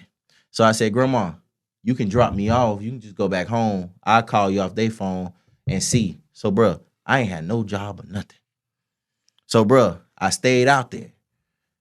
I'm sweeping the cigarette butts. Sweeping shit. I don't have no job. I'm volunteering. You just show your dedication. That's it. I'm out there dumping stuff, taking the trash out, doing that. So the lady came out. She was like, "What are you doing?" I said, "Oh, I'm just doing it because I seen it needed to be done." You know what I'm saying? So she was just like, "What's your name again?" And now as I'm telling my stories, bro, everybody always asks me, "What's my name again?" Because they can't forget me. That's why they like, "Hold on, what's your name again?" Like they want to know me. Like, bro, I ain't never had nobody do this before. Right. Who are you? You know what I mean? So it's like, so she was like, "So you want a job like this bad?" I say, "Ma'am, can I be transparent with you?" She said, "Yeah, go ahead." I said, "I just came home from prison. I need a job." I said, "I'm not gonna say that this is gonna be my forever, because I have different goals in my life that I have set for myself. So I'm not gonna be able to give you my life here, because this is not my life." She was like, never had nobody say nothing like that to me before. So she was like, so I created, they wasn't hiring. So she said, now this how real she was. She was paying me out her own pocket. I created my job. She said, "Okay, I'll give you what it was, $20 to take the trash out and sweep the cigarette butts up." So every day I went up there and made $20. Just sweeping cigarette butts, making sure the outside was clean. So I said, "Hold on, do you mind if I get some paper towels and some Windex?" So I start wiping the pumps down. I created my own job. Nobody was doing it. So next thing you know, the girl on the inside was in college. She gone. So, she about to leave. So she came to me. She said, "I got an opportunity for you. I need you to fill this paperwork out. Leave out the felony part. I got you." So that's why I say, you know who I'm talking about. Just remember, thank you. For real, for real. Yeah, that was a blessing. Yes. So next thing you know, the girl was training me for the cashier, cash, and all that. So she was the owner's daughter, come to find out. I found that out. So next thing you know, everybody that came in, like I said, I was making money. I was making like every 2 weeks, like $500. You know what I'm saying? Like, no, every week, like $500, $300. I was grateful, but I just knew I wanted more. So next thing you know, every time somebody come in after work, they'll stop by the gas station on their way home. So I seen people that work for Domator, Meritor, some other companies, Aquasol. So I was asking people, hey man, how you doing? Are y'all hiring at y'all job? And he was just like, yeah, I feel like this. I said, well, do you mind if I get your number right now? Can you write it down for me so I can call you later and get the information and what I need to do? He said, yeah. Wrote it down, everybody. So the owner didn't like that. So I didn't know he didn't like it until one day I walked in, you fired. So, and come to find out, now, I don't know, I'm going to say this because like, let's talk about it. I was the first black person they ever hired at the BP gas station. Okay, then. The first. So I made history. But, and the girl and the daughter was to say sly stuff to me. She'd be like, you're not nervous that you don't have a badge yet? I was like, no, I'm working. Got to check. So, right. But she knew I wasn't going to last long. Because that's her daddy. And then come to find out, I'm the only black person that ever worked at BP. Yeah, nah, that's crazy. So after that, I got a job at Meritor. So Meritor, bro, it was just finding my way, bro. I got that first job when it got me something nice. You know, back then, Grand Marquis with some folds on it was nice. Yeah, you was doing pretty good. I was doing pretty good. So I went and got that, bro. Especially for a young nigga. That's it. So my life started going to where I need to. So now I got a baby on the way. You know what I'm saying? So I'm like, okay, trying to figure out life. I didn't quite understand. It's my first one. So I didn't really understand. So I'm just trying to, my mind focus on getting my life together. Yeah. I got to get my life together. I can't take care of no baby right now. Yeah, because a baby on the way would definitely change your mindset. Right. I mean, that's what it did, bro. So, go ahead. Oh, no, go ahead. Go ahead. So next thing you know, bro, I'm trying to do my best. You know what I'm saying? Like, I'm just trying to do my best, bro. Like, but she see the car with the rims on it. But I'm still living with my grandma. I'm still on parole. You know what I'm saying? Like, I just started this job. You want me to give you $200 every week? Like, god dang, I ain't trying to live with my grandma forever. You know what I'm saying? But I understand that it's rough. You scared also. You know what I'm saying? So, but you gotta let me be me a little bit. You know what I'm saying? So we used to fall out. I do the best I can. She gets sick. My daughter gets sick. I give her what I give her my last little dime. Then I got $20 to my name. So I go give her that. Then I call my grandma. Grandma, can I get $25 for gas? You know what I'm saying? I'm use $20 for gas. Then I put the $5. I'm gonna eat off the $5. But they don't see that part. Yeah, the sacrifice. Yeah, but they looking at it like, oh, I got it because I got the nice car with the rims on it. You know what I'm saying? But hell, I'm making payments. That ain't mine. Yeah. So look, right? What took you from that to where you realize, okay, I want to cut hair for a living? Bruh, see, bro, I got a story, bro. Like, I didn't realize that till years later. For real? Bruh. Like, so when I came home, bro, I went to college. I went back to college. Got a degree in IT. You know what I'm saying? Like, but it was hard to get in IT because I got a felony now. That's right. You get what I'm saying? So that's corporate world. That's different. So and the type of felony you got, and you talking about doing IT, niggas, you crazy? You know what I mean? So next thing, hack the whole world, bro. Like, what the world? So next thing you know, bro, I'm just getting denied. Even when I got a degree, bro, certificate. Yeah. You know what I'm saying? And IT, bro, crushed me a little bit. I'm like, how can I get ahead? Yeah. So next thing you know, bro, I'm start cutting hair. Like, I always cut hair. Like my homie, like say, I don't know can't remember his name, but I think he doing a lot of time now. But he came home because I used to cut his hair when I was locked up. So we seen each other at the store. He was like, bro, like you said earlier, I was doing this with a comb and a razor, having you sharp. He said, bro, can you do that same thing with them clippers how you had in my head? I said, yeah, bro, I got some clippers with me now. So he said, you got clippers with you now? I said, bet, boom. So next thing you know, bro, I cut his hair at the crib. So I didn't even charge him like $2 or something, $5 or some shit, bro. Like, I wasn't even taking it serious. So next thing you know, bro, he told his homeboy, I cut his hair, he told his homeboy. So now I'm like, everybody calling my phone. Now, bro, this was back in like 2011. And I'm gonna post my old flyer I made, bro. On that flyer, bro, that junk said $5 haircuts. Mobile. Mobile haircuts. Nigga was dedicated. And I was calling it precision cuts back then. Precision mobile cuts. And that was back in 2011, 12. No, 12. So now I'm calling to people's house charging $5 for haircuts. Now I'm still I'm off parole now. You get what I'm saying? I'm working at Meritor. Now I'm still working at Meritor. So I'm making extra money. I'm fly. I'm using that money to buy me a nice little shirt. Now I'm stacking the other money. So next thing you know, I'm cutting hair more. I'm like, okay. It didn't click yet. So I'm still working. You know what I'm saying? So I'm getting that check. And when I get off, I go cut hair. So after that, it's just like, it was like, I was just having fun, bro. Like I've been locked up. Mm-hmm. I'm out here, I'm ready to mingle. You know what I mean? Like, I'm out here slaying everything. Possibly can.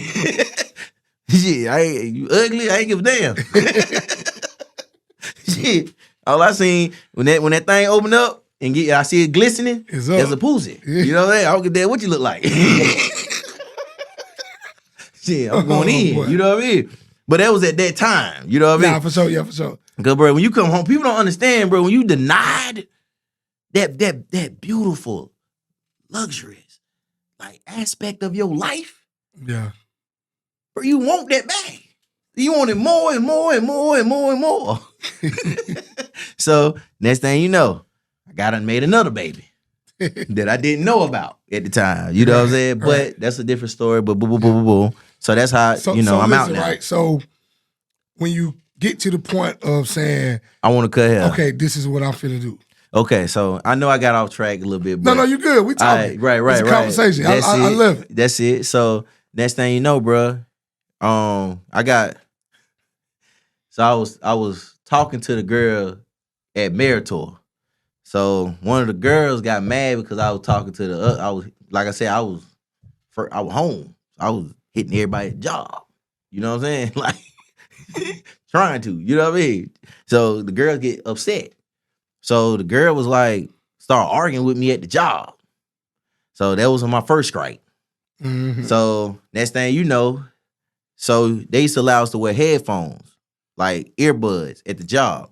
So when you got the earbuds and you focusing, we used to have the radio, we jamming, bro. You know what I mean? So next thing you know, I feel this like on my leg. Turn around. It was one of the managers. Man, I took the damn earbuds out. Don't you ever kick me like I'm a motherfucking dog. I ain't no goddamn animal. I tried to get your attention. Motherfucker, I got headphones in. You tapped me on my shoulder. Fuck is wrong with you? You know what I'm saying? So I'm going. Like, I'm livid. Like, man, don't you ever kick me like that. So I said, I'll beat your goddamn ass. Fuck, man, don't you do like I'm threatened. Now, you threatened now. He run up there and tell. Yeah. Yeah, so I get fired. So I called my daddy. You know, my daddy said, you know, the pop gonna always teach you. No matter what situation, he ain't gonna never like hold his tongue or nothing. He say, son, I understand. But one thing you can never do is allow anybody to take food out your mouth. That was the words that I hang on to this day, bro. That's why I don't get into nothing. I'm by myself. You rarely see me. If you see me, I'm doing something great. You know what I'm saying? Like, I ain't got to be out there like that. That's when that trouble come. You know what I mean? So after that, I get fired. So now I'm like, I need to do something. So I get a call because, like I said, the IT. So I just lied on my application. You know what I'm saying? Recruiter called me. I'm lying. I ain't got no feeling. So I get the job. So I go through there. I always had the gift of talking and understanding. And so when I got the job with the interview, but when he told me how much I was gonna make, he said, I never forget, we was in the elevator. He said, well, what pay rate you looking for?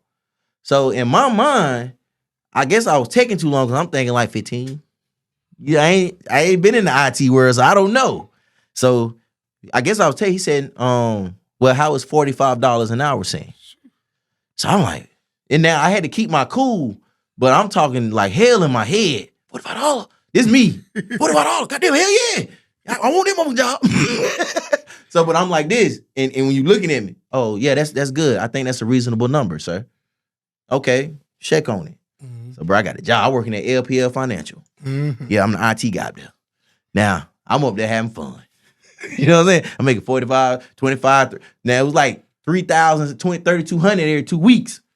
But after taxes, it was like 25 or some, you know what I'm saying? Something like that. Still some good money though. Yeah, but I went and bought me a nice car. I'm chilling. Now, I forgot the whole time. I done lied on this application. So I'm thinking I'm good. They ain't checking nothing. I'm good. I've been up there for almost 6 months. Mm. You know what I mean? So I'm thinking I'm living a life, bro. You know, I'm still living with my grandma. So I'm stacking like a mug, bro. So next thing you know, get a call to the office.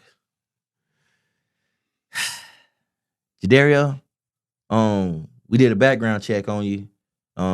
It came back that you had this stuff on your record, and you lied on the application because I got your file right here.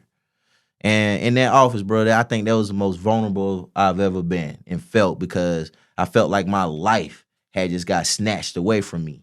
You know what I'm saying? So it was just like I'm back to ground zero again.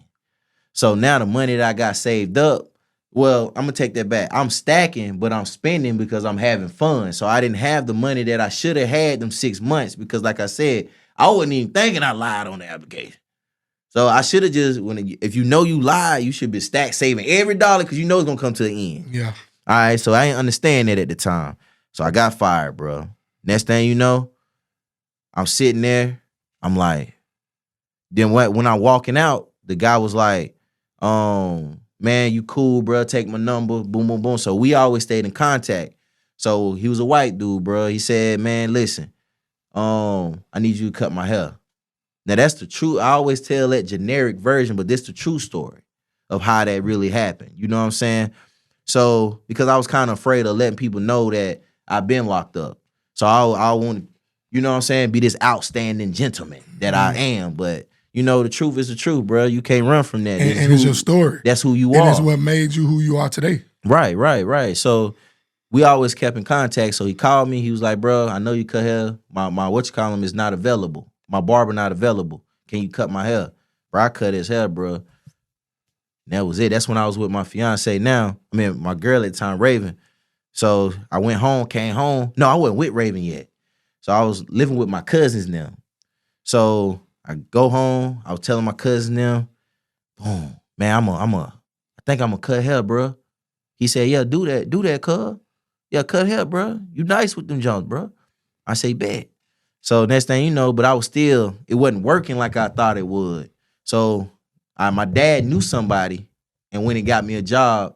Now I'm gonna talk about this because y'all did me dirty, Aquasol. Yeah, for real. Aquasol, bro, let me tell you something, bro.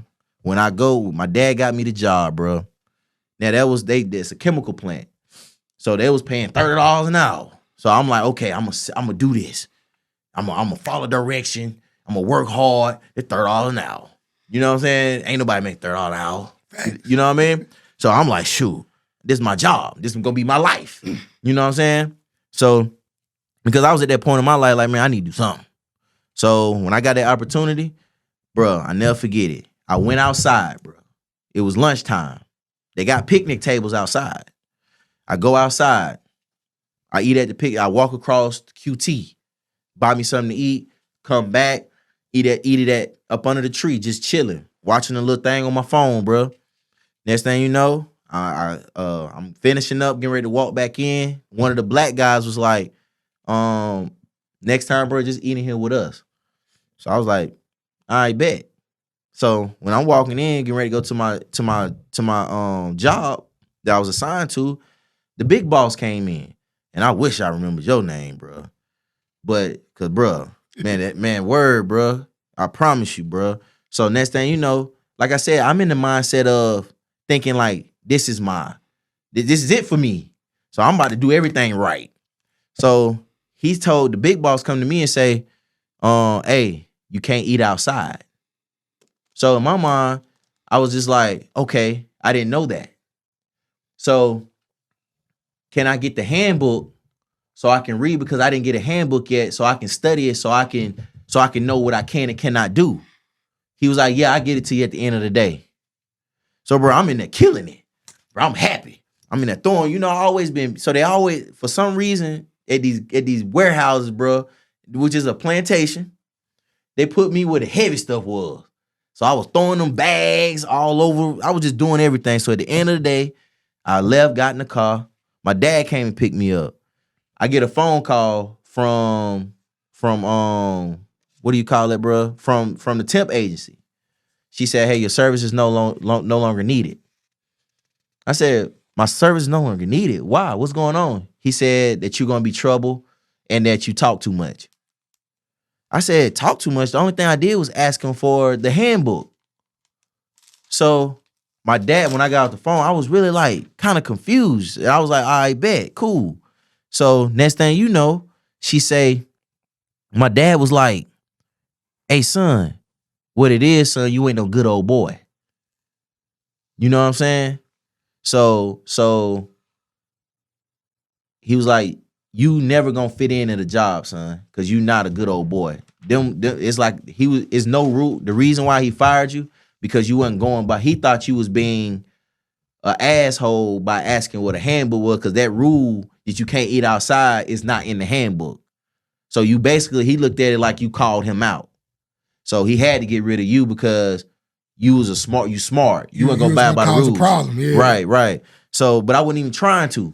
So after that, I'm sitting at home, bro. I'm just cutting hair, bro, in my cutting house. So that's how I started cutting, and then it started taking off. I was only cutting for like $5, and then my cousin was like, cuz you need a name, Ralph. Ralph was like, bro, you need a name. I was like, he said, nah. I said, I'm Jadario Mobile Cut. He was like, nah, cuz you need a name. He said, like, Mr. Pull Up On Him. I said, cuz that is corny as hell. I'm not calling myself no Mr. Pull Up On Him.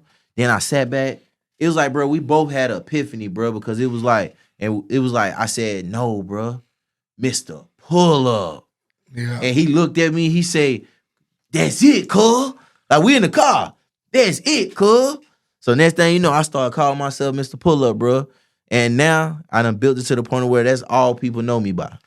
Yeah, like a lot of people probably don't even know your real name. Nah, they just know Pull Up. Unless they friends with you on Facebook. Right. Yeah, that's I was gonna ask you, what made you call yourself Mr. Pull Up.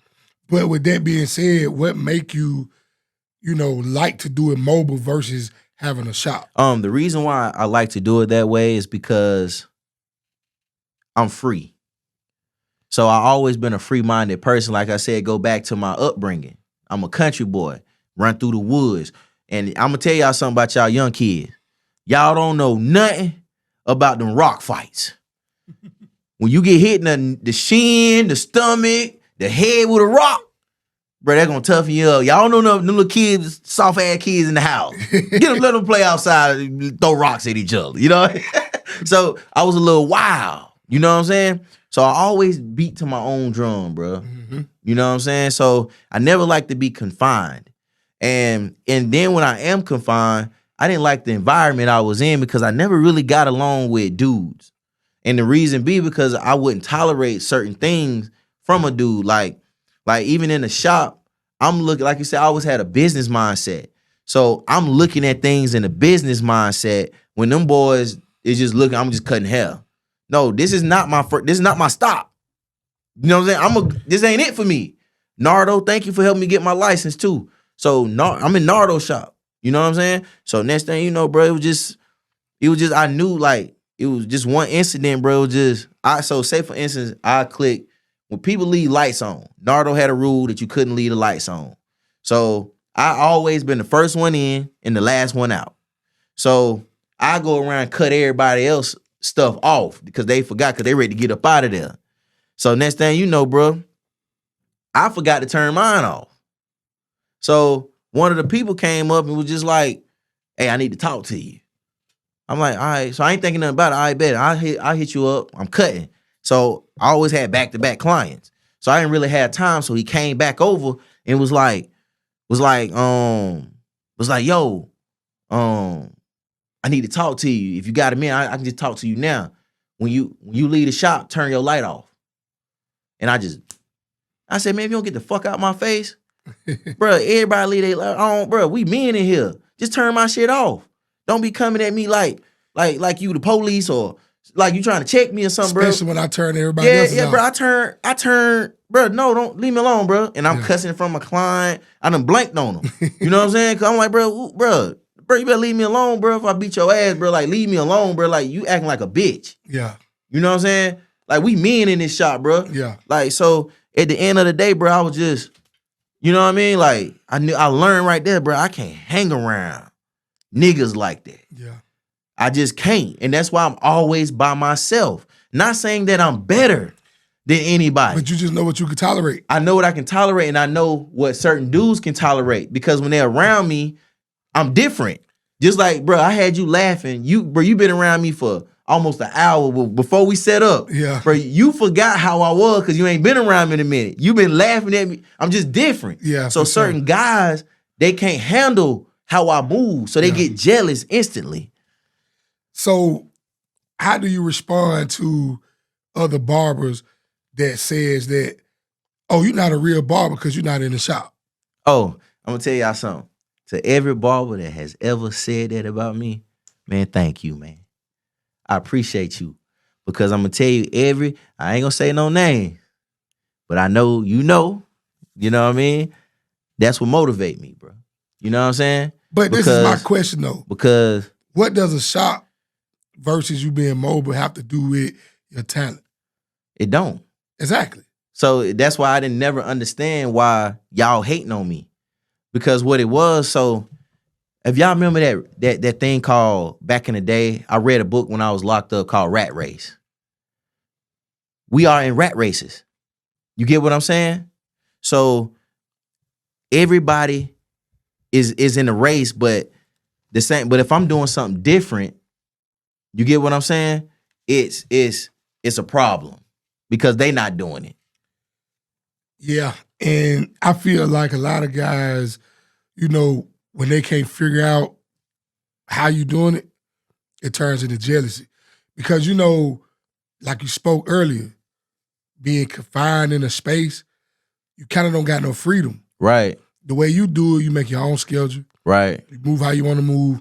And you don't have an overhead. Right. I do have overhead. I mean, it's just different. And that's what I was getting ready to say. Right. It's on a quarter of what you need. Right. You don't have a shop rent payment or, I mean, I know it's expensive to keep it going. It's like a shop though. Yeah. I know it's expensive. Mm-hmm. But I feel like that doesn't define who you are. No, as it a don't. barber. It don't because you cut hair, I cut hair. There you go. And I ain't gonna lie, I mean, shit, but you got some of the sharpest fades in the area. And I see you like putting like niggas like me who ain't got no hair. If I wanted a fade, I can come to you tomorrow and get a fade. That's it. So it's crazy. So listen, right? What about, being, how did you get into like doing celebrity cuts and things of that nature? Just networking, bro. Like I was never afraid. Like I mean, I don't think you remember when I was telling you I created my own job. Mm-hmm. So the internet, I wasn't really no internet person. So I would sit there and just every celebrity or anybody that had the girls. So they were strippers or I knew that when I go on their friend list, I see famous dudes that's following them, or BET might follow them, or Yo Gotti might follow them. So I knew I'd pay for that. I say, yo, I hit them up in their inbox. Hey, I'll be very respectful. Hey, how you doing? I was just wondering how much promo was. And at the time, most of these girls wasn't even thinking about promo. You know what I'm saying? For real. So they'll be like, give me a minute. I never really thought about it. So they'll hit me back and say stuff like $100. So I'd be like, I bet. With that $100, what does that come with? Like I said, they never did it, so I just write my own terms. I just say, hey, I need to stay up there at least 48 hours. That's all. So they'll be like, all right, bet. So I shoot them, you know what I'm saying? They $100. I shoot them what I want them to post. They'll post it. So then that's how other people start seeing me. Dudes in my profession, I don't need to target the girls for haircuts. I need these dudes. The dudes follow the girls. So I just paid the girls. And next thing you know, I started getting like recognition. My page started growing because dudes started following me. And that's just how it started. And then you was getting the shout outs. And, Right. And then they see your work. Right. And then in turn, they have these big celebrities saying, hey, I'm in the city. I even Right. seen you get, somebody flew you out one time. Oh, a couple times. Yeah, you know what I'm saying? Yeah. Like that's big when you could go to a barbershop right around the street. Right. I'll put you on a flight to come, get touched by you with your clippers. Like Right. that's big. That's your work speaking for itself. Right. I mean, man, like I see you at the BET Awards. Right. I mean, you're a barber. You feel what I'm saying? Like, Right. You're not a rapper, actor. You have did some songs, but, Right. but that's another story. Right. But you are a barber, Right. and you get celebrity treatment now. Right. I feel like that in itself speaks volumes. Mm-hmm. You know what I'm saying? Because it's other barbers out there that have a big name. People like Big Folk. You know what I'm saying? Right. He moved to Atlanta and he doing major things. But I just never seen or never witnessed, a barber had that recognition. I see like a lot of hairstylists, like the females, they kind of, because females, they work in a circle and they networking, so forth. Right. So forth. Right. But it's kind of crazy, bro, because I even see you go to the news station, Right. cut hair, get interviewed, by people that's working at the news station. And you also be doing community events where you do free haircuts for the kids, Right. different little contests. I think this might have been last year I pulled up. I mean, y'all had like the whole, I think it was like the Emmett Scott or something like that. Oh, yeah. Y'all had the whole situation where it was like Giving out shoes, clothes, clothes. haircuts, clothes, book bags. Yeah. It was, he had the DJ B Hard was in there. Right, yeah. Shout out to Be Hard. Yeah, you feel what I'm saying? Like, it was like amazing. What make you want to get into stuff like that? Because, man, I understand, bro. Like, I got picked on when I was little. It was 4 of us in the 80s. Mm-hmm. So my mom and daddy had to figure it out. So I didn't have all what I thought was dope. I get picked on at school. Yeah. You get what I'm saying? But I liked it. And that's another thing that you got to learn. You get shaped by materialistic things because you're not trying to get picked on anymore. So you trying to fit in and wear what other people wear. So now you losing a piece of your identity. And I didn't understand that back then. So now it's like, hold on, bro. My mind everywhere. What was that question? I was again? asking you about like what made you want to get into that's giving back. Yeah, so now, cause it hit something for me. My mind started going deep into that. I know how that it goes. past. Yeah. So I just had to come back. Because you'll start thinking about so much stuff. Yeah. I get it. Yeah. So now, it's like when I see kids, I know people out here that need it. So if I'm being blessed, why can I always looked out. And I always did that. You get what I'm saying? So why can't I do it now? I'm being blessed by God, man. So, you know what I'm saying? You gotta put it back in the atmosphere. As long as my blessings coming, I'm gonna try my best to bless people. Now I can't get everybody, but whoever I touch, I'm gonna touch you. Long as you know the little bit that you do, Right. it matter. Right. And it always come back tenfold. Right. Listen, man, we don't got a lot of more time left. Mm-hmm. We got a lot more to talk about. Right. But we're gonna have to do a part 2. Okay. But check this. I want to know, what is your 5-year plan? And before you answer that, I always ask everybody this question because, they say the wealthy plan for the future. Mm-hmm. The rich, the poor, and the middle class only plan day by day. Mm-hmm. So I always like to put a little something in your think tank to leave here with. And even if you don't have a 5-year plan, I like to ask that question because I want to put my people in the mind state of planning for the future. Right. Because we're going to be wealthy. Right. So for Mr. Pull-Up, what is your 5-year plan? All right. So my 5-year plan changed when I had my son. For sure.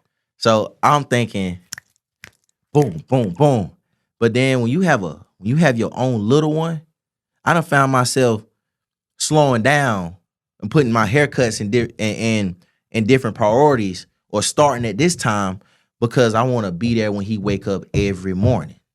So now I have to redo my whole schedule because I have my whole mindset, my whole plan, because now I have a child. So now that's in the house. So now it put me in a different perspective. I got to make sure all my kids are good. So now what I'm trying to do is just focus on Mr. Pull Up. Because if I focus on one thing, that's going to provide everything, and start being appreciative of what you got around you now. You get what I'm saying? So right now, that's my future. Every house, I want all my kids. I'm trying to keep them. Every house that I buy, I want my kid, when they go to college, you can live right here. So that's my years plan. That's my life plan. I just want to make sure my kids is together, because I don't matter no more. I matter to a certain degree. But now, only thing matter to me now is making sure my kids got something. Even if my baby mamas don't see it now, whatever, they don't really know me like that, I'm always thinking about my kids. Yeah, man, because they are the future. Right. And if it's one thing for sure, two things for certain, what you do today affects them tomorrow. Right. You know what I'm saying? So yeah, man, that was very motivational, you know, for me to hear, and as well as the people that's gonna be watching this still. Right. So like, bro, you know, I appreciate you. Always. You know what I'm saying? It always been a mutual respect. Straight like that. Everything you do, bro, I see you. You know, that's why it was very important for us to make this happen. Right, You know, right. me and you always talk on the phone, and like we was talking one day, you said, bro, we just need to turn the cameras on. Right. And to be honest, it was a lot more stuff that I really did want to touch on. Right. But we had a great conversation. Of course. And I think I gotta, you know, toot my own horn. I got the real story. Right. You know what I'm saying? Yeah. Facts. And I appreciate The that exclusive. because the real exclusive. And I appreciate that because like I do this for, you know, history. Right. Like I want your kids to be able to go back and pull up this interview Right. and learn stuff about their daddy that they would have never imagined. Right. You Right. feel what I'm saying? So that's why it's called Let's Talk About It. Because I like to talk about it. Right. I mean, from the beginning to the end. You feel Right, what I'm saying? right. So yeah, bro, appreciate you. Always. Mr. Pull Up. That's it. Until next time, That's it, my boy. let's talk about it. That's it. Thank you for having me.